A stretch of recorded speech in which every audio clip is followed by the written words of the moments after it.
O livro do profeta Ezequiel. Conhecemos Ezequiel, o sacerdote, que está sentado entre os exilados na Babilônia. E é confrontado pela maravilhosa glória da presença do templo de Deus, mas está aparecendo para ele na Babilônia. E então Ezequiel descobre o porquê. É por causa da idolatria e injustiça de Israel que compeliu Deus a abandonar o seu próprio templo. E embora ainda haja esperança para o futuro, o livro passou a desenvolver a mensagem de julgamento divino de Ezequiel. Primeiro através de Israel e depois pelas nações ao redor de Israel. E há um momento chave no capítulo 33. Ezequiel recebe um relato de que o cerco babilônico a Jerusalém terminou, porque a cidade caiu. O templo foi destruído. As palavras sombrias de aviso de Ezequiel se tornaram realidade. O exílio foi a catástrofe mais horrenda que já aconteceu a Israel e levantou grandes questões sobre se Deus estava realmente cansado de Israel. Mas lembre-se, no final do capítulo 11, Deus prometeu que ainda haveria um futuro além do exílio para Israel. E assim, o resto do livro explora a visão de esperança de Ezequiel. Primeiro para Israel, depois para as nações e depois para toda a criação. A esperança para Israel começa com Deus prometendo levantar um novo Davi, um futuro rei messiânico que seria o tipo de líder que Israel precisava, mas que nunca teve. E esse novo Israel, que cairá sob o domínio do rei messiânico, será um povo transformado. Deus lidará com o âmago do problema da rebelião, dando-lhes novos corações. É exatamente como Moisés prometeu no final do livro de Deuteronômio. Deus diz, ele removerá o seu coração duro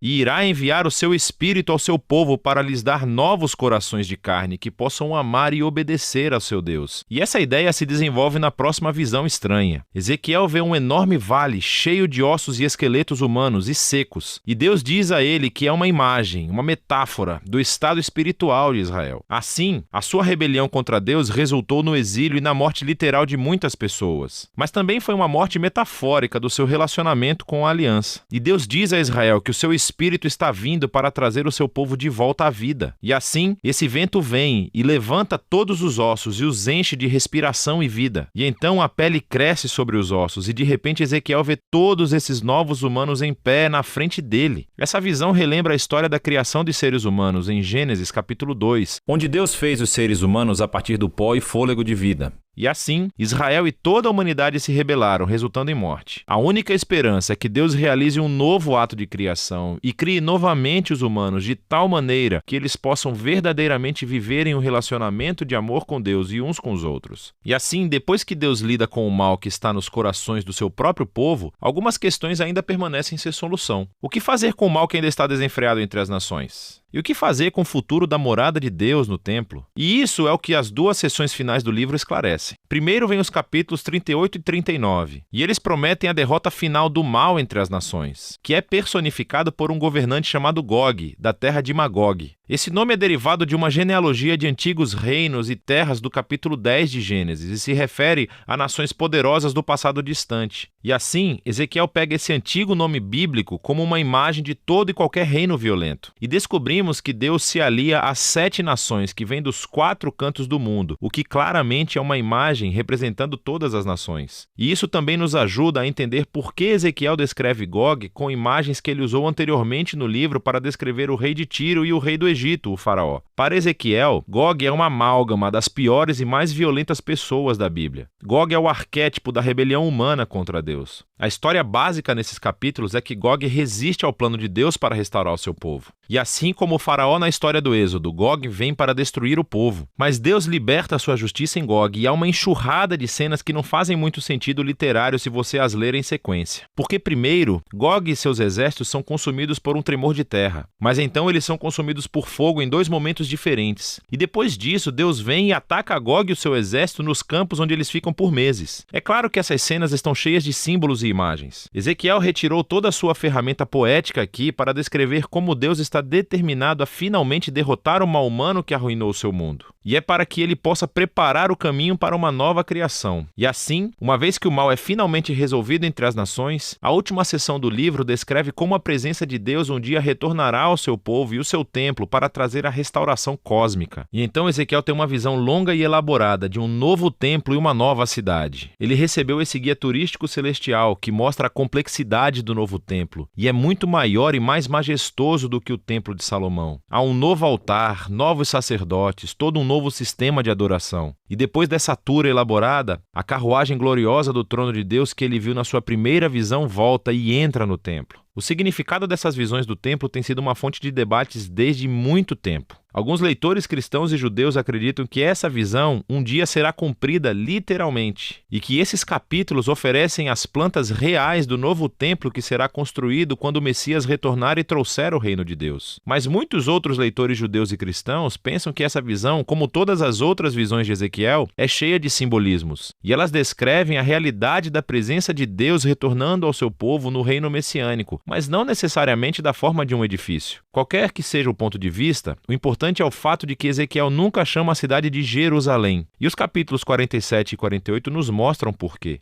Ezequiel vê esse pequeno riacho derramando do limiar dos degraus do templo e rapidamente se torna em um rio agitado e flui para fora do templo e da cidade, para o deserto, em um dos lugares mais desolados do mundo no planeta Terra, o Vale do Mar Morto. E então esse rio deixa para trás um rastro de árvores e de vida, e o Mar Morto se transforma em um mar vivo com plantas e animais. Todas essas imagens vêm do Jardim do Éden em Gênesis, capítulos 1 e 2. E vemos como a visão de Ezequiel é realmente cósmica. O plano de Deus sempre foi restaurar toda a humanidade e toda a criação de volta à sua presença, o que dá vida. E assim, o livro termina com o nome dessa cidade-jardim. O Senhor está ali. E assim as visões de Ezequiel chegam ao fim, cheias de esperança, por um futuro novo. Novos seres humanos vivendo em um mundo novo, animado pelo Espírito de Deus que dá vida. É um mundo permeado pelo amor e pela justiça de Deus. E é disso que se trata o livro de Ezequiel.